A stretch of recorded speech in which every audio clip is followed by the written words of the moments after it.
Hello dear students, in this class we are going to study that one more the new chapter, that is the atoms and molecules. So atoms and molecules, from the previous class also we studied about the atoms and molecules, but this year also we are going to study the atoms and molecules briefly here.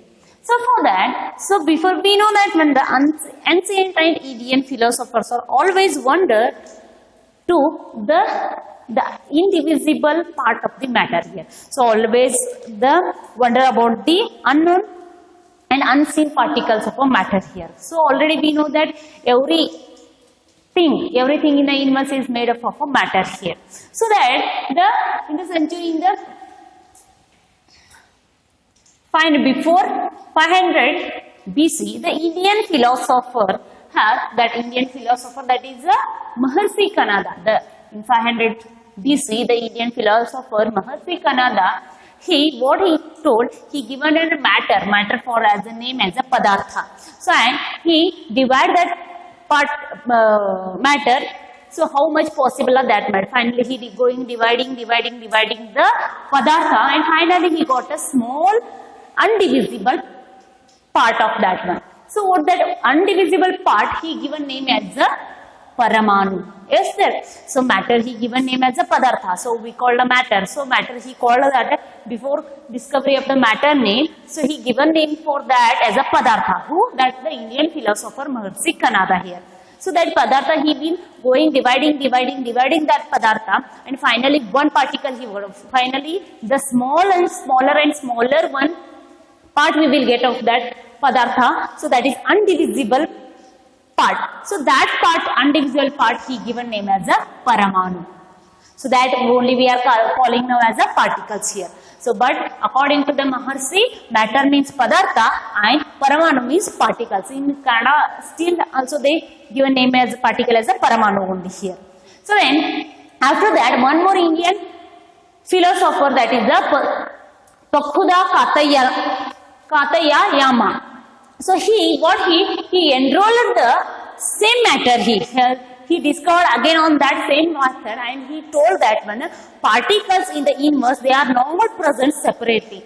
So we can get only in the form of combined form here. So particles we can't get indivisible. So particles are not indivisible here. So but we can get that particles normally they are exist in the form of combined form. So that whatever the combined form of the particles are there, that we call as the matters here. So combined. So when we will divide a matter, we will get a particle. So when the particles will be combined, what it will be? That will only the matter here. But so one more thing, we can matter we can divide as the particles. But particle, whatever a divided particle, that particle does not exist in the universe in the indivisible form. So that will be always in the form of combination with the other particle, and it will be forms a matter here. Okay. So then after that, the one more Greek philosopher, that is Leucippus. So Leucippus, what he told, he given the whatever the stage of the matter, when we will going on dividing the matter, the one stage will become there, the particle of that matter does not divide. So the part of that matter, so matter we can't divide here. So we can't able to divide the part of that matter here. So that part he given, so that particle he given name as a atom here. So he given name that as a atom here. So here what the atom. So who is that one? The Greek philosopher Leucippus. So Leucippus he told that one, when experimentally he told that one. So sorry, he is a philosopher.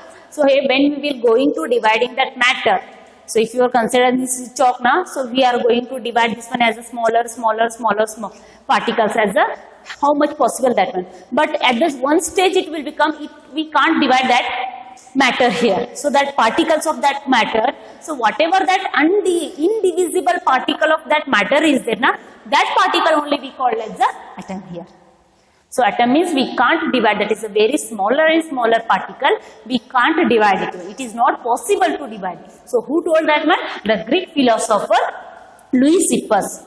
Leucippus only told that one, it is not possible to divide. So but at the end of 18th century, scientists are again recognized that the difference between the elements and compounds here. So in the 18th century, end of the 18th century, so end of the 18th century, the word scientist will becomes for the conclusion that they got the what is the difference between the elements and compounds here.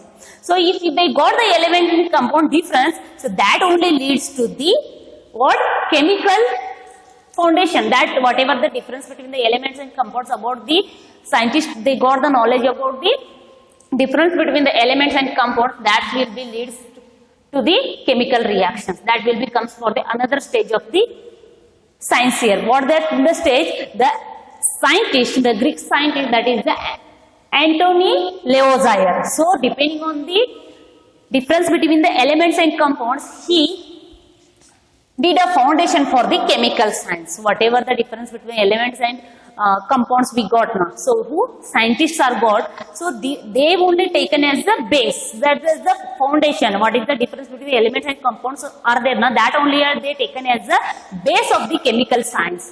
So what are the chemical science? Already you know that one, already in 8th standard you studied about that one, how they will, which the elements, how they react with the other elements, otherwise how the two particles will be combined and forms the element. So already we studied now. So that we call as the chemical science. So when they will got the elements and science combination of elements and compounds difference they got now. So that time they taken that things as that matter only as the foundation of the chemical science. So after getting the foundation of the chemical science, the Lavoisier and the scientist Joseph Frost discovered the laws of the chemical reactions, otherwise laws of the chemical combinations here.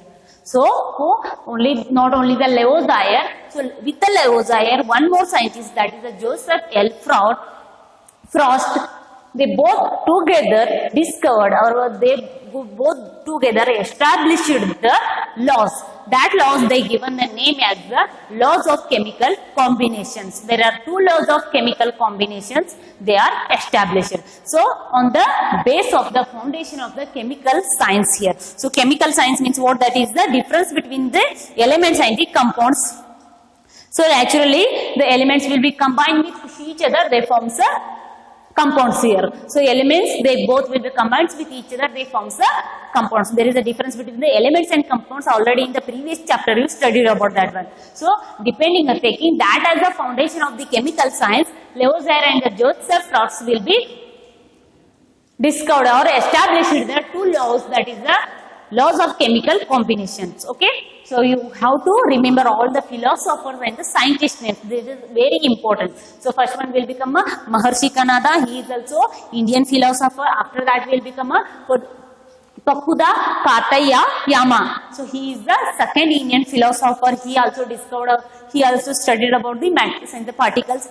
After that, the Greek philosopher then Leucippus, he given the definition for the atoms. He given the name of the, he only discovered what is the atom, what the particle, indivisible particles we call as the atom. He only told that one. Who is the Greek philosopher Leucippus. After that, the scientists, which are those Greek scientists Antony Lavoisier and the Joseph Frost, both are taking as the difference between the elements and compounds. That is only the foundation of the chemical science. They established the two laws of the chemical combinations. Okay, we will see the two laws thoroughly here.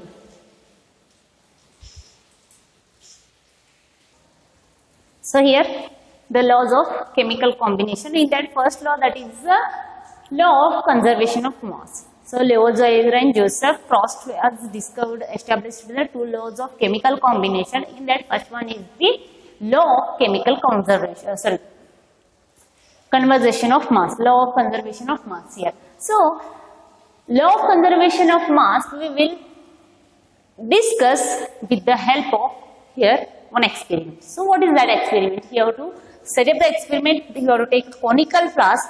So conical flask, and in this one is the conical flask. Here in that we have to substitute the tube. So that we call as an ignition tube. So this is a small ignition tube, conical flask, and we need a thread again the cork here. So what we have to do? So here I wrote 3 pairs of the substances here. So here first one is the copper sulfate. So this is one compound, sodium carbonate one compound, barium chloride, sodium sulfate, lead nitrate, sodium chloride. So here any one pair of the compounds. So here if you want to take a copper sulfate and sodium nitrate, with that any one. So any one pair of these 3 you have to take here. So first what we have to take? So copper sulfate, you have to take a 5% of a copper sulfate and prepare the solution of the copper sulfate in a water here.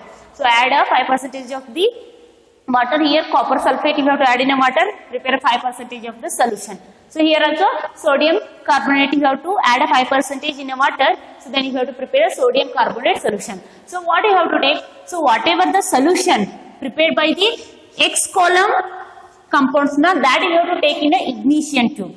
So whatever the solution prepared by the X column compounds, that you have to take in an ignition tube. So this is also one type of the conical tube only. So but that is a little bit small, so that's why we call as that as the ignition tube here. So then in the this you have to X we have taken. So then whatever the solution prepared by the Y column substances, Y column compounds, that you have to take in the conical flask here. Okay. So then what you have to do? So tie the ignition tube with the help of thread and close.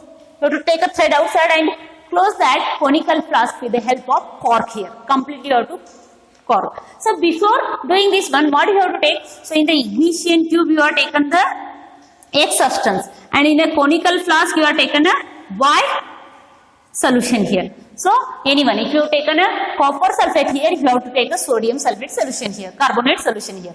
So then separately you have to weigh the ignition tube separately and conical flask separately here. So then note down the reading what it will become, how much it will become. So then you have to slowly you have to emerge, you have to substitute the ignition tube in the conical flask and close it one.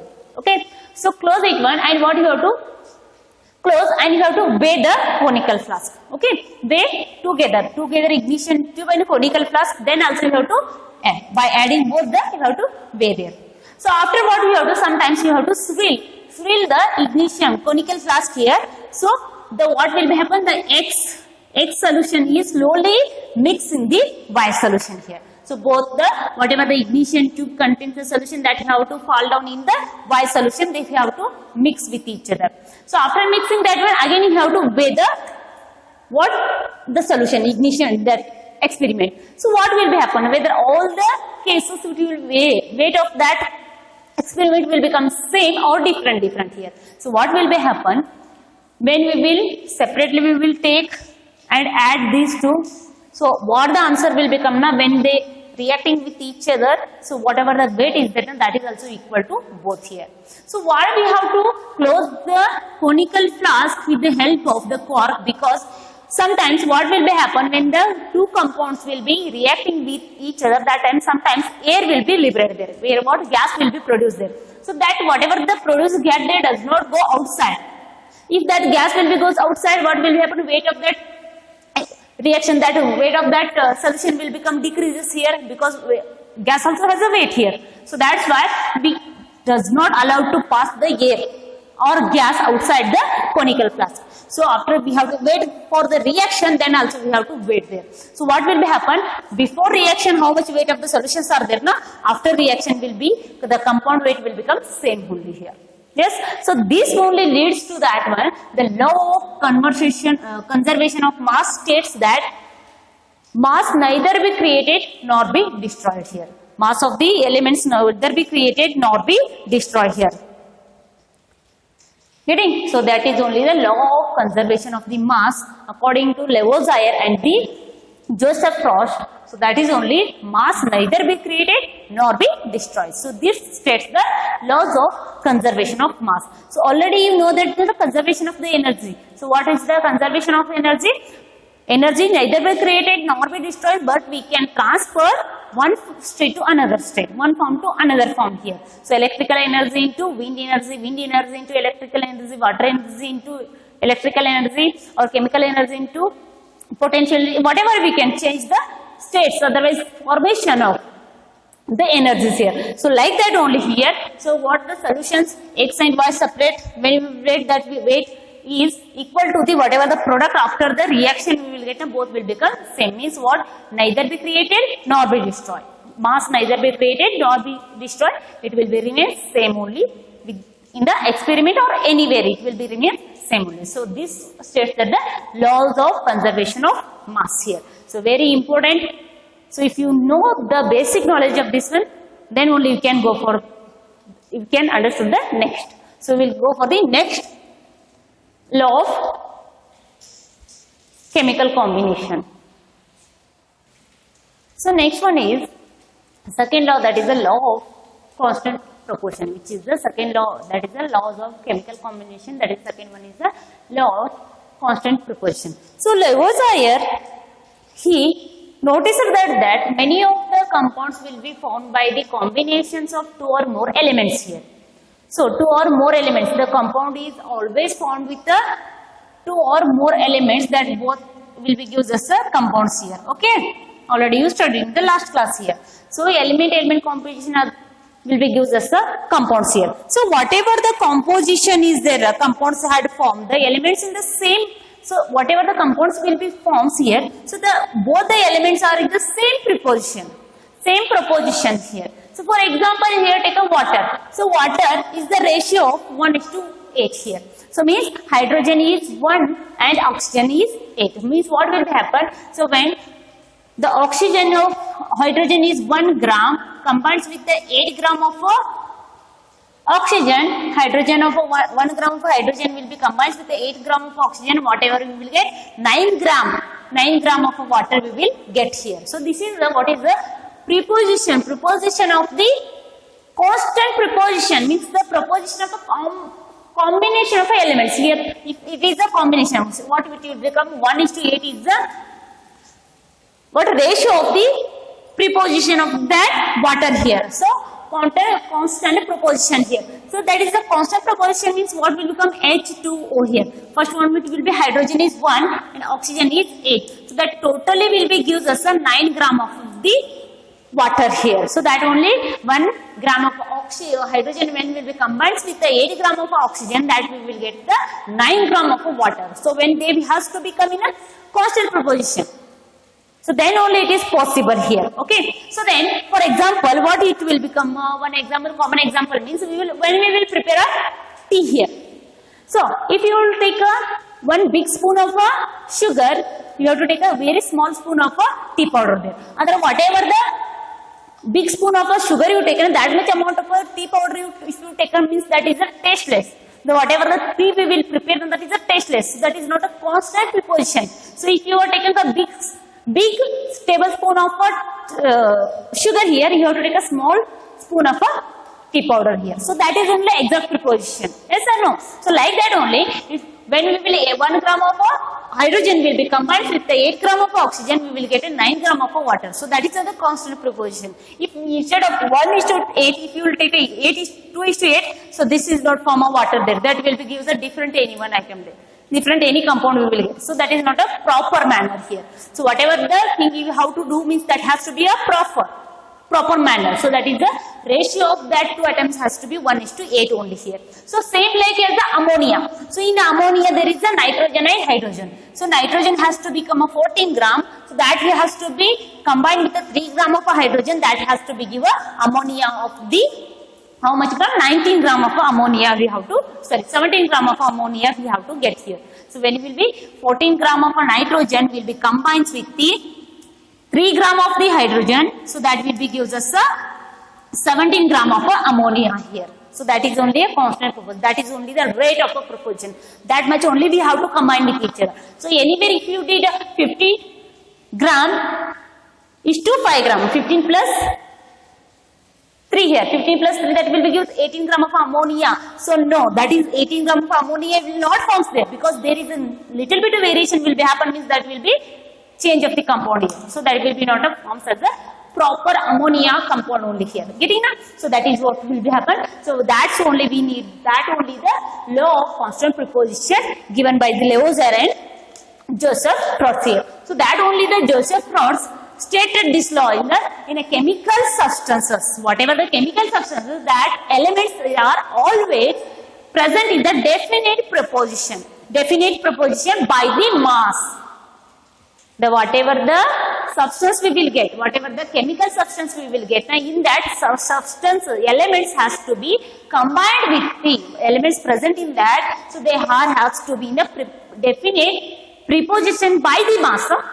Mass has to be a proper preposition there. So that who stated this one? That is the Joseph Frost only given this statement for the laws of constant preposition, states that in the chemical substance, that is the elements are present in the always present in the definite preposition by the mass only. So we have to mass preposition only check out here. So this law also we can call as a law of a definite proposition also. Law of a constant, otherwise the law of a definite proposition also we can call by this one. So got now how the definite proposition law? Yes. So after this one, whatever the two laws discovered by established by the Lavoisier and the Joseph, these two laws only the another one British scientist, this is John Dalton, these two laws of chemical combination only taken as a base, and he discovered the theory of atom.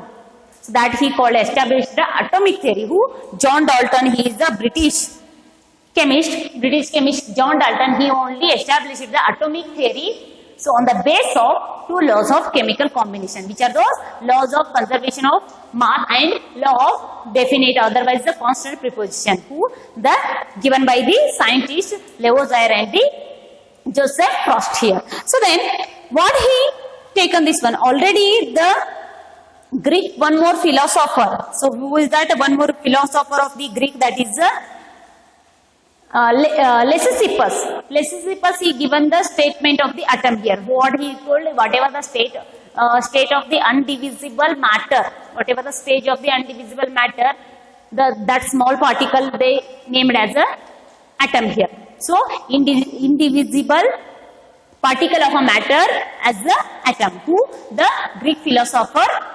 Lysippus named that one. He given the statement. But he is a philosophically, that is the atom.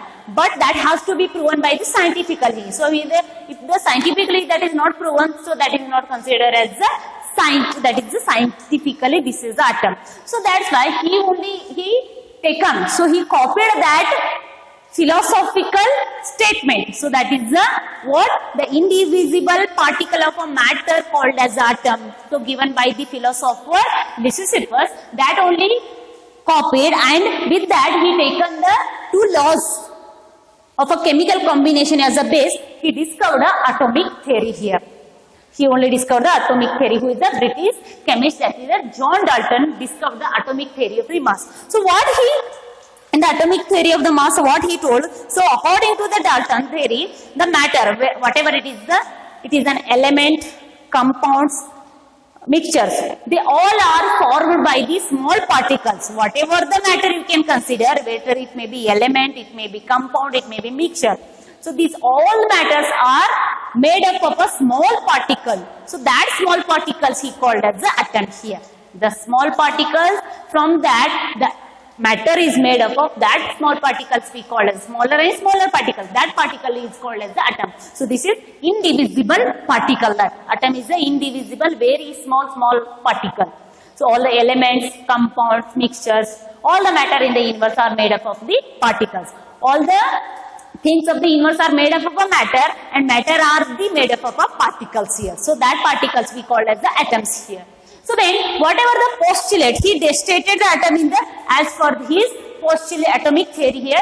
The postulate of atomic theory states as whatever that one, matter are made up of a very tiny particles. Matter are made up of a very tiny particles. That tiny particle he termed as the atom here.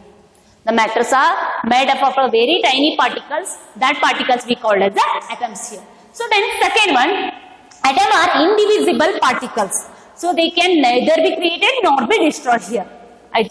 Atoms are very tiny particles. So already first he only told that very tiny particles we called as atom. So that atom are indivisible. Whatever we can do, we can't divide that one. Indivisible particles. Atoms are indivisible particles and we can't destroy or recreated that one. So we cannot be created nor be destroyed here. So what? The atoms. We can't be destroyed. We can't destroy that one because that is the indivisible particle and we can't create also that one here. So next one, third one, the postulate states that the atom given in the elements identically in the mass and the chemical property. Whatever the atom given in the mass now, whatever the atom in the given element, they are in the identical in the mass and the chemical property. So atoms in the given elements are, atoms of the given elements are identical in mass and the chemical properties. They are same chemical property in the identical mass here. So then next one will be atoms of the different elements. Not the same element. Atoms of a different element has a different masses and different chemical properties. Atoms of the same elements are same in a mass, same in a chemical property. But atoms of the different elements are different in the chemical properties and different in the masses here. Getting? So next one is the, the next fifth one is the atom combines in the ratio of small whole numbers. So when it has to be, atom has to be combined. So atom is formed by the, atom always will be combined with the ratio of the small whole numbers here. Always when the atom will be formed as a matter, so that always has to be combined with the small whole number. Small whole number it will be combined and it forms a compounds here. Yes or no? So compound will be formed by the combination of elements, but elements are formed by the combination of atoms here. So that's why in the small ratio whole numbers, the atom will be combined and forms the compounds here. So next one, the relative number of kinds, relative number and kinds of atoms are constant in the given compound. So what will be relative number of the atoms and kinds of atoms means types of the atoms are constant in the compound. So they both are constant in the compound. The constant preposition they taken on that only laws of chemical combination. So first one we studied about the introduction of the philosophers and how that will be taken as the chemical foundation of the chemical science, and according to the foundation of the chemical science, the Liouville and the Joseph first have been established the two laws of chemical combination. By taking that two laws as the base, the British chemist John Dalton has discovered or established the atomic theory, and we studied about the postulates the atomic theory. So these all are very, postulates means the about atom. So whatever the atom, how it is, the size of the atom, how they will be react. So everything we studied here. So depending on this, you have to write the difficult word from this, and you have to write at least 20 middle question answers. Okay.